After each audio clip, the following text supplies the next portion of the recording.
नमस्कार मित्रों, मैं आपका मित्र दीपक तनेजा आप सभी का स्वागत करता हूं आपके सबसे लोकप्रिय चैनल योर कालचक्र में। मित्रों, आज आदरणीय उत्तरा दीदी एक बहुत ही बढ़िया विषय जिसका महत्व ज्योतिष में बहुत ज्यादा है, उसमें कृष्णमूर्ति जी के क्या विचार हैं, उनकी समझ से उस विषय के ऊपर क्या केपी सिस्टम में अपनाया जाता है, आज हमें वो सिखा रही हैं। मैं आप सभी के सहयोग से उनका स्वागत करता हूँ। नमस्कार दीदी, आपका स्वागत है। नमस्कार नमस्कार दीपक जी। एक्चुअली अंगारक योग हमारे यहाँ बहुत प्रचलित योग माना जाता है, जाना पहचाना सा योग है, ऐसा अनजाना योग नहीं है। जब भी मंगल और राहु एक ही राशि में आते हैं तो मंगल और राहु की युति को जो है अंगारक योग कहा जाता है। अंगार मतलब अंगारा, आग का जलता हुआ, तो मंगल को हम लोग आग का प्रतीक मानते हैं।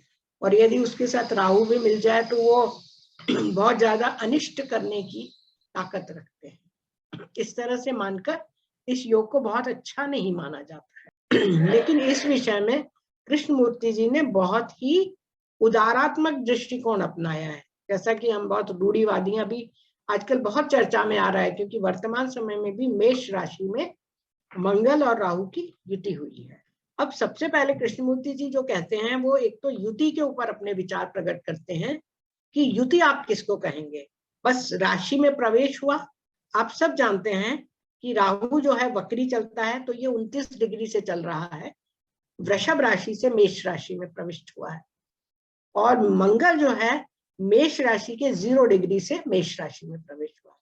तो एक ग्रह जो है वो 1 या 2 डिग्री का है मंगल, और जो राहु है वो 25 डिग्री के करीब का है। अभी 25 या 28 डिग्री है एग्जैक्ट, अभी हमें कुंडली में हम देखेंगे तो हमें पता लग जाएगा।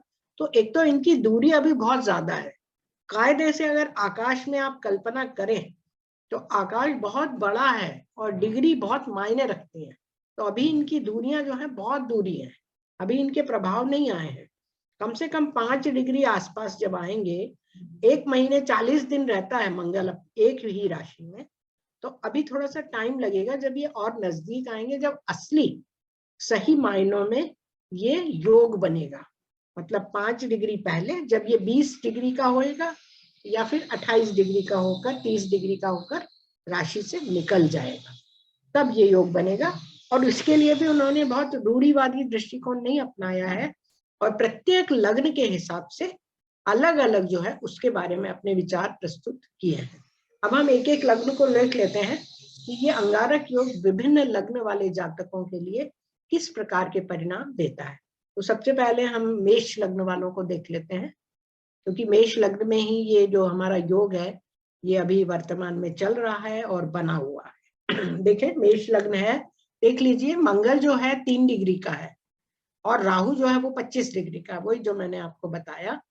अब कृष्णमूर्ति जी का, जैसा कि आप सब लोगों को पता है कि कृष्णमूर्ति पद्धति नक्षत्रों पर बेस्ड है। सबसे पहले वो हमेशा यही कहते हैं कि ग्रह किस नक्षत्र में है वो देखो, नक्षत्र देखो। तो अब आप देख लीजिए कि मेष लग्न वालों के लिए मंगल जो है वो केतु के नक्षत्र में चल रहा है, और राहु जो है वो शुक्र के नक्षत्र में चल रहा है 25 डिग्री का। काफी दूरी है इनकी, 22 डिग्री दूर दूर है। और मेष लग्न वालों के लिए अभी वर्तमान समय में जो हम इसमें गोचर देखते हैं, तो जो केतु है वो तो सप्तम भाव में चल रहा है, और शुक्र जो है वो इनका शुक्र धन भाव में चल रहा है, धनेश धन भाव। तो राहु का जो गोचर चल रहा है इस समय, वो वर्तमान समय में मेष लग्न वाले जातकों के लिए यदि राहु की महादशा भी चल रही है तो बहुत फायदेमंद है, रुपए पैसे की दृष्टि से, धन लाभ की दृष्टि से। बस एक चीज जो ये है वो ये है कि मंगल मेष लग्न वालों के लिए लग्नेश भी है और अष्टमेश भी है, तो चोट लगना, दुर्घटना का भय इत्यादि जो योग है ये अवश्य मंगल बनाता है। और क्योंकि वो केतु के नक्षत्र में है और केतु सप्तम भाव में है, इसलिए थोड़ा सा चोट का की संभावना अवश्य बनती है। अष्टमेश भी है, वो लग्न पे गोचर कर रहा है, तो उसके प्रभाव से हम इनकार नहीं कर सकते, वो स्वग्रही भी है। तो एक तरह से राहु भी जो है वो मंगल का ही एजेंट हो गया है, और जिस प्रकार के फल राहु मंगल देगा वही फल राहु भी देने में सक्षम है वर्तमान गोचर में। और जब ये दोनों आपस में निकटता में आ जाएंगे तो दोनों शुक्र के ही नक्षत्र में इनका घनिष्ठ संबंध बनेगा। तो रुपए पैसे और धन की दृष्टि से ये दोनों ग्रह जो हैं जातक को अच्छा लाभ पहुंचाएंगे, क्योंकि धनेश और सप्तमेश है। और अगर शादी ब्याह जैसे भी योग बनते हैं तो शादी ब्याह फिक्स कराने में भी थोड़ी सी मदद कर देंगे। अब आती है वृषभ लग्न। अब हम वृषभ लग्न को देखें तो ये जो योग है ये 12वें भाव में आ जाता है और यहाँ पर कारकत्व बदल जाते हैं, क्योंकि मंगल का ही एजेंट है राहु, राहु मंगल की राशि में ही है। तो इनके लिए, वृषभ लग्न वालों के लिए मंगल सप्तमेश और व्ययेश हो जाए, तो इसके प्रभाव बिल्कुल अलग हो गए। ये तो मार्केश हो गया, हालांकि शादी ब्याह के में भी सहायक सिद्ध हो रहा है। और राहु जो है, जो शुक्र के नक्षत्र में है, वो लग्नेश और छठे भाव के फल दे रहा है। लग्न पर है शुक्र और छठे भाव का स्वामी, तो इन दोनों भावों से जुड़े हुए फल इस समय राहु देगा। और 12वें भाव में चला गया है, अर्थात स्वास्थ्य संबंधी परेशानियां, स्वास्थ्य संबंधी चिंताएं, हर एक से मतभेद होना।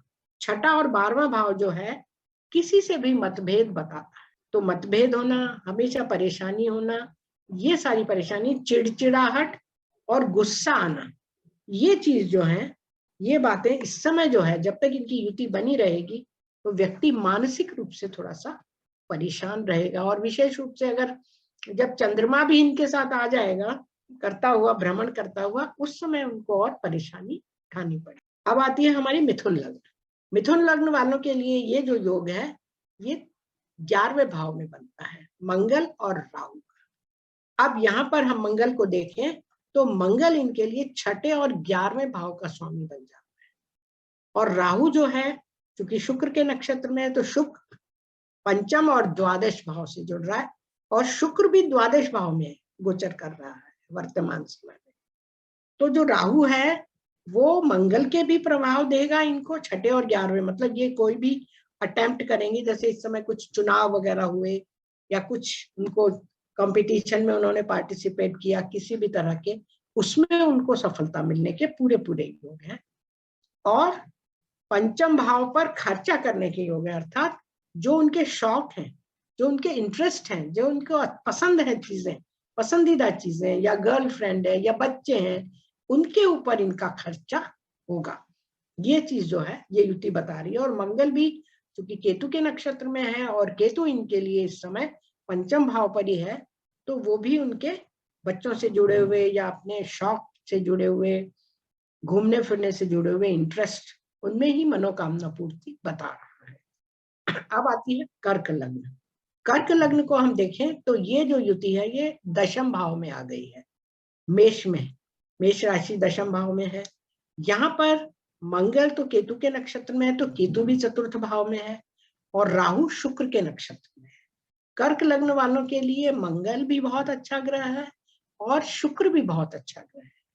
तो इन दोनों के मिले जुले परिणाम, चतुर्थेश और लाभेश, पंचमेश और दशमेश, इन चारों भावों से मिले जुले परिणाम जो है राहु और मंगल अपने मिले जुले अवस्था में, और विशेष रूप से उन व्यक्तियों को अधिक लाभ होता है जिनकी दशाएं भी चल रही हो, राहु की महादशा चल रही हो या मंगल की महादशा चल रही हो, और उसमें मंगल या राहु का अंतर चले, तो ये परिणाम जो है स्पष्टतया दृष्टिगोचर होते हैं। और फिर शुक्र की स्थिति भी लाभ भाव में है, तो चतुर्थ भाव मतलब वाहन खरीदना हो, गाड़ी खरीदना हो, या अपने किसी के ऊपर खर्च करना हो, घर को फर्निश करना हो, इन सब से जुड़े हुए, या आपके कैरियर से जो मनपसंद कैरियर है उसका चुनाव करना हो, उन सब में ये जो गोचर है ये मदद करेगा। हमें केवल अंगारक योग कह के लोगों को डराने की कोशिश नहीं करनी चाहिए। अब हम आते हैं सिंह लग्न पर। सिंह लग्न वालों के लिए ये जो योग है ये नवम भाव में आ जाता है।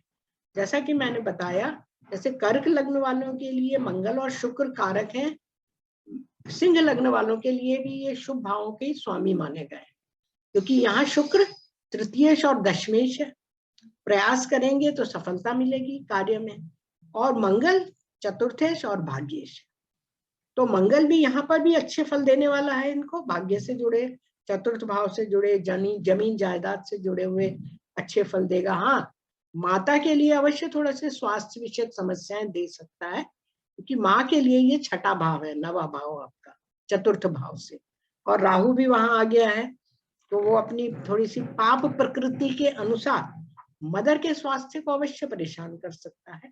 बाकी और अन्य कार्यों में, जमीन जायदाद से जुड़े हुए कार्यों में उनको सफलता देगा।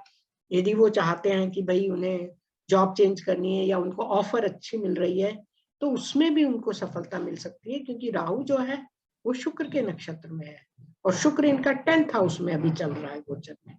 तो राहु एक तरह से अच्छे रिजल्ट देगा। थोड़े भी ये प्रयास करेंगे तो इनको अच्छे फल उसके प्राप्त होंगे। अब आ जाती है कन्या लग्न। कन्या लग्न वालों के लिए ये अष्टम भाव में गोचर कर रहा है। इनके लिए बहुत अच्छा नहीं माना जाता। वैसे भी कन्या लग्न वालों के लिए मंगल अकारक है, तृतीयेश और अष्टमेश है। तो इनको यदि कोई बुरे परिणाम मिलते हैं तो हम मान सकते हैं कि वाकई इनके लिए परेशानी है, चोट लगना, गिर जाना या कुछ परेशानी होना, खून ब्लड वगैरह बह जाना। मंगल तो इस तरह के परिणाम ये युति में देगा, लेकिन जो राहु है वो भी मंगल का एजेंट है, तो कुछ हद तक वो भी इन परिणामों से बच नहीं सकता देने से।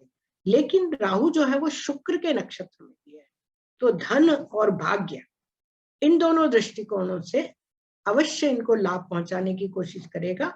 पिता से उनको संपत्ति मिल सकती है, लेकिन अष्टम भाव होने के कारण उन्हें चिंता और परेशानी जो है वो बनी रहेगी, इसकी संभावना पूरी पूरी लगती है। तो कुल मिला के हम कह सकते हैं कन्या लग्न वालों की यदि राहु की या मंगल की महादशा चल रही है तो उनके लिए थोड़े से परिणाम जो है चिंतादायक हो सकते हैं। अब आती है तुला लग्न। अब हम तुला लग्न में देखें तो ये सप्तम भाव में गोचर कर रहे हैं दोनों। सप्तम भाव में मंगल जो है वो 3 डिग्री और राहु 25 डिग्री। कितनी भी लग्न हो 3 डिग्री से अधिक है तो मंगल सप्तम में ही रहेगा, तो शादी विवाह के लिए अच्छा है, उपयुक्त है। धनेश और सप्तमेश है, राहु भी उसका एजेंट है, लेकिन राहु साथ साथ शुक्र का भी एजेंट है, क्योंकि वो शुक्र के नक्षत्र में भी है। और तुला लग्न वालों के लिए शुक्र जो है लग्नेश और अष्टमेश है, और अभी गोचर में अष्टम भाव में ही चल रहा। तो ये जो है इनके लिए कुछ दुर्घटना का कारण बन सकता है। अगर शुगर वगैरह की कुछ तकलीफ है तो डायबिटीज बढ़ सकती है, शुगर बढ़ सकती है, और एक्सीडेंट वगैरह से थोड़ा सा सावधान रहने की आवश्यकता है तुला लग्न वालों के लिए विशेष रूप से।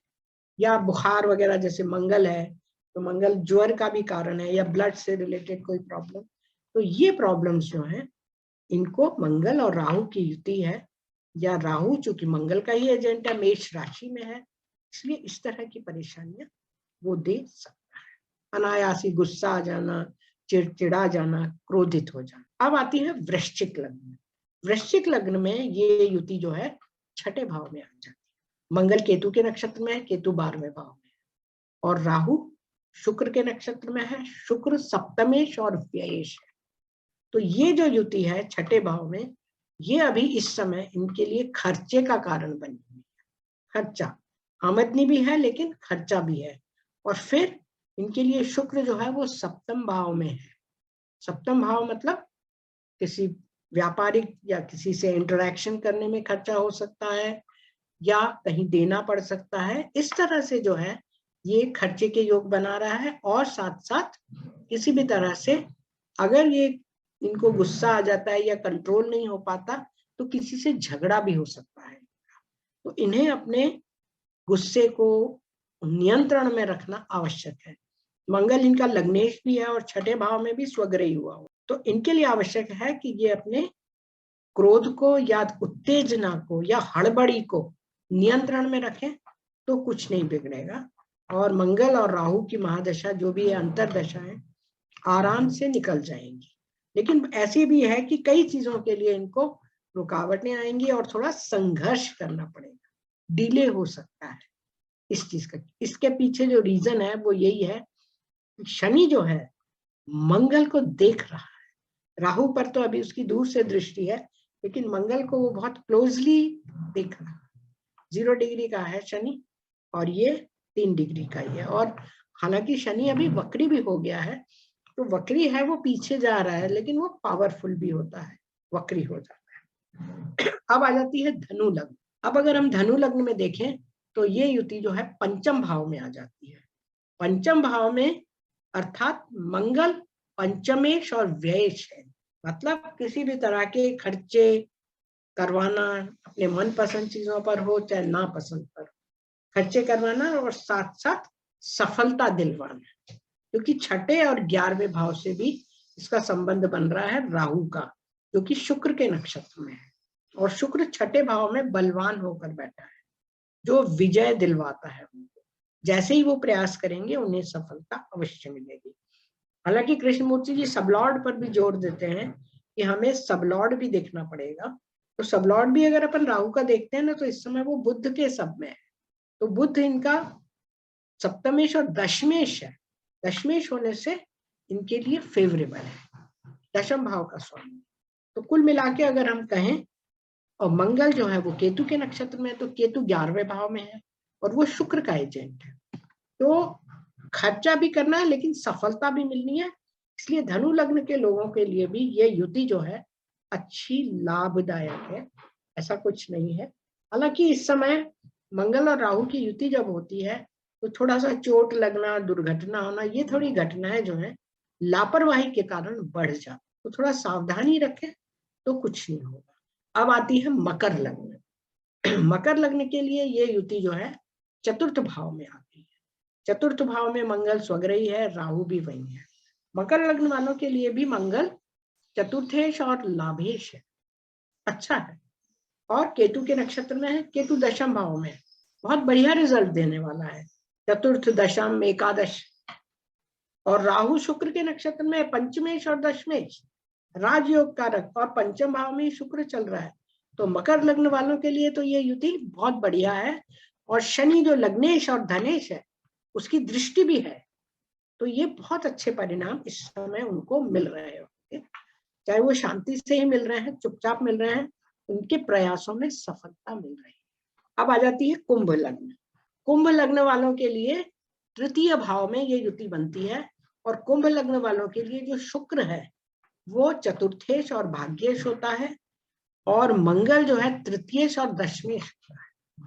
तो ये दोनों भी युति जो है, इनकी युति तीसरे भाव में, अर्थात प्रयासों में सफलता, प्रयास यदि करेंगे तो उसमें सफलता मिलेगी, और इससे इनके कार्य सारे सिद्ध हो जाएंगे, क्योंकि इनके लिए भी मंगल और शुक्र दोनों लाभदायक ग्रह हैं, मेहनत और प्रयासों से सफलता। तो ये युति इनके लिए भी काफी लाभदायक है। हालांकि राहु जो है बुध के सब में, बुध इनके लिए कुंभ लग्न वालों के लिए पंचमेश और अष्टमेश है, तो थोड़ा चिंता का कारण अवश्य बन सकता है, लेकिन फिर भी अगर इन्होंने प्रयास किए तो इनको सफलता अवश्य मिलेगी। इसके बाद अब आता है हमारा मीन लग्न वालों के लिए। अंत में इनके लिए ये युति जो है ये धन भाव में आ जाती है। अब धन भाव में अगर युति आ गई तो समझ लीजिए धनेश धन भाव में है, राहु भी धन भाव का ही सूचक है, और शुक्र के नक्षत्र में है। बस यहाँ ये थोड़ा सा पेच फंसा है इनका। तो मंगल तो स्वग्रही है, ये तो अच्छे रिजल्ट दे रहा है धनेश और भाग्येश के, लेकिन राहु जो है वो शुक्र के नक्षत्र में है, और शुक्र मीन लग्न वालों के लिए तृतीयेश और अष्टमेश है, और तीसरे भाव में ही बलवान होकर भी बैठा हुआ है। तो ये जो है इन्हें रुपए पैसे संबंधी कुछ चिंता दे सकता है, इनके पैसे थोड़े से अटक सकते हैं या लेट मिल सकते हैं। ये प्रयास करेंगे तो इन्हें सफलता अवश्य मिल जाएगी, लेकिन थोड़ा सा डिले संभव है। यहाँ पर वही कारण हमारा जो आएगा वो यही आएगा, शनि की जो दृष्टि है इन पर, उसके कारण ये बहुत सी चीजें जो है वो परेशान इनको करेगी एक तरह से। इस प्रकार हमने विभिन्न लग्न वालों के लिए देखा कि किस तरह से जो है हमें ये रिजल्ट जो है प्राप्त हो सकते हैं। विभिन्न लग्नों के हिसाब से हमें देखेंगे, और ये कृष्णमूर्ति जी के हिसाब से ही है कि उन्होंने नक्षत्रों पर बेस्ड, अगर हम इसमें और भी माइन्यूटली जाएं तो बहुत टाइम लगेगा। ये हमने आपको मोटा मोटा बताया है, विस्तार से, बहुत विस्तार से नहीं बताया। जो खास खास पॉइंट थे उन्हीं की तरफ आप लोगों का ध्यान आकर्षित किया।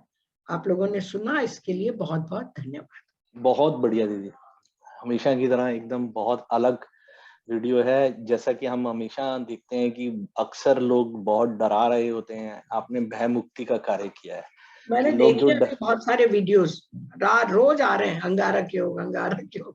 तो मैंने कहा इस पे एक वीडियो बनाना चाहिए, लोगों को हम चिंता मुक्त करें कि उनको और चिंता में बढ़ा दें। तो सही बात है, इसीलिए सिर्फ फिर आग मैंने, नहीं है ना, सिर्फ आग नहीं है, जी मशीनरी भी तो है, टेक्नोलॉजी भी तो है, बिल्कुल बहुत सारी बिल्कुल, चीजें हैं इससे जुड़ी हुई, इतनी चीजें जुड़ी हुई हैं कि कोई एक चीज के ऊपर सिर्फ ध्यान देकर सिर्फ उसी को बढ़ाते चले जाना, सिर्फ उसी पे बात करना कितना गलत होता है। सही बात है, और सही बात। आज आज का दिन विशेष रूप से मैं कहूंगा बहुत विशेष है, क्योंकि आज सूर्य ग्रह को छोड़ के, राहु केतु और सूर्य ग्रह को छोड़ के बाकी सभी ग्रह अपनी अपनी राशि में है।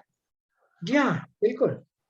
आप नोटिस करें कि चंद्रमा अपनी राशि में है, बुध अभी आप थोड़ी देर में पहुंच जाएंगे या पहुंच चुके होंगे, क्योंकि आपने तो सुबह दिया है कुंडली, तो हो हाँ मैंने सकता है सुबह अभी, साढ़े, बिल्कुल तो इस समय तक बुध भी अपनी राशि में आ चुके होंगे, चंद्रमा भी अपनी राशि में है, शुक्र भगवान भी अपनी राशि में है, जी। मंगल देव भी अपनी राशि में है, गुरु भगवान भी अपनी राशि में, और शनि देव भी अपनी राशि में, सभी ग्रह अपनी राशि में, बिल्कुल, बहुत शनि ही अपनी राशि में है, दिन है। गुरु अपने है, मंगल, शुक्र, सूर्य मिथुन राशि में है बस, और बुध अपनी मिथुन राशि में आ गए अभी इस समय हाँ जब हम हाँ, रिकॉर्ड कर रहे हैं। क्योंकि बिल्कुल अलग ही विशिष्ट समय है जिस समय हमने रिकॉर्डिंग की है, हाँ, और एकदम चंद्रमा अलग स्वग्रही, समय, चंद्रमा भी चंद्रमा भी स्वग्रही सब ग्रही है, बुध के तो बहुत नक्षत्र ही, में जी, है।